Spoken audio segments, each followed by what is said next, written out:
আসসালামু আলাইকুম ফ্রেন্ড, সবাই কেমন আছেন? দেখুন আজকে আমি তো এই ব্যাগের ভিতরে কি আছে সবাই একটু অনুমান করে বলেন। এটা মুরগি, এটা হচ্ছে মুরগিটাকে এখন আমি ম্যারিনেট করবো, তো মশলা দিয়ে মাখাবো, আজকে দেখাবো। তো দেখতে থাকুন কি করি আমি। তো আমার আমার মতো বন্ধু কেউ পাবেন না, কারণ আমি আপনাদের ভিডিও যতটা দেখি আমার মনে হয় ইউটিউবে কেউ এত ভিডিও দেখে না। আমি বেশিরভাগ মানুষেরই ফুল ভিডিও দেখি, বুঝছেন? তো দেখুন এখানে আমি সব মুরগির জন্য ম্যারিনেট করার জন্য সব মশলা নিয়ে নিছি, জিরে গুঁড়ো, ধনিয়া গুঁড়ো, আদা রসুন, তারপরে মুরগির মশলা সব এখন সব মিক্স করব। এখন মুরগিটাকে ভালো করে মালিশ করব। তো সবাই আমার পাশে থাকেন, দেখতে থাকবেন। আর ভালো বন্ধু হারালে বন্ধু পাবেন না কখনো। তো সবাই আমার থাকবেন, আমিও সবার পাশে থাকবো। তো আমার ভিডিও আমি তো সবার ভিডিওই ফুল, প্রায় বেশিরভাগই ভিডিও 5 মিনিটের উপরে 6 মিনিটের পুরো ভিডিও ফুল দেখি আমি। 8 মিনিট হইলে খুব হইলে 6 মিনিট পাবে, 8 মিনিটও দেখি, একই সময় ভিডিও চালু করে কাজ করি। তো দেখুন এই যে আমি মুরগি ম্যারিনেট করতেছি, দেখুন এখন আমি এটাকে ভালো করে মশলা দিয়ে মাখানোর পরে তো মুরগি কিভাবে পড়ে সেটাই দেখাবো আপনাদের। যারা বেশিরভাগ মানুষ একজন এক এক রকমভাবে মুরগি পড়ে, কেউ পড়ে ফেরে মানে কেটে, তারপরে মুরগির আছে জালি আছে, ওটিও আছে আমাদের, কিন্তু ওটি একটু সমস্যা, বারবার উল্টা পাল্টাই দিতে হয়। এইভাবে মুরগি পড়লে আর কি, মনে করেন একবার আগুনের ভিতরে বসাই দিলাম, 2বার 3বার উল্টাই দিলেই চলে। এই মুরগিটা খাইতে অনেক মজা, একেবারে পুরোপুরি ভালোভাবে সিদ্ধ হয়ে যায়, একেবারে অনেক আগুনের ভিতরে ফেলে দিই।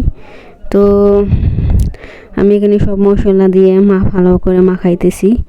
তো আর ওখানে ছোটো ছোটো পিস করে আলু পেঁয়াজ কেটে রেখেছি, ওগুলো মুরগির পেটের ভিতরে ঢুকাই দেবো। তো ওগুলো এখন মশলা দিয়ে মাখানোর পরে মুরগির পেটের ভিতর ঢুকাবো। তো আমি কিভাবে মুরগি পুরি, তো একবার আমার মতো পুরে খেয়ে দেখবেন অনেক ভালো লাগবে। একবার খাইলে বারবার খাইতে মন যাইব আপনাদের। আর মুরগি ফেরে মানে 4 পিস করে পুরি, ওটাও ভালো।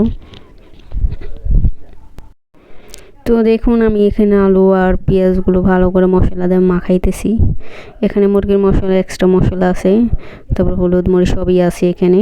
তো আমার হাত জলের জন্য আমি গ্লাস লাগিয়ে রাখছি হাতে মাখানোর সময়।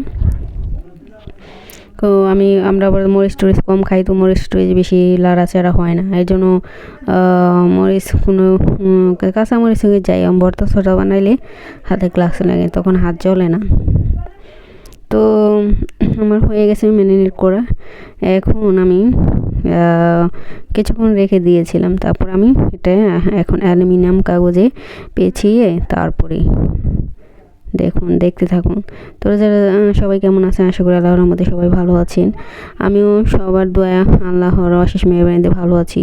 তো যারা আমার চ্যানেল সাবস্ক্রাইব করছেন তাদেরকে অনেক অনেক ধন্যবাদ। আর যারা করেন নাই, দেখতে থাকুন, ভিডিও দেখতে ভালো লাগা থেকে ভালোবাসা হয়ে যাবে, তো সবাই তখন করবেন।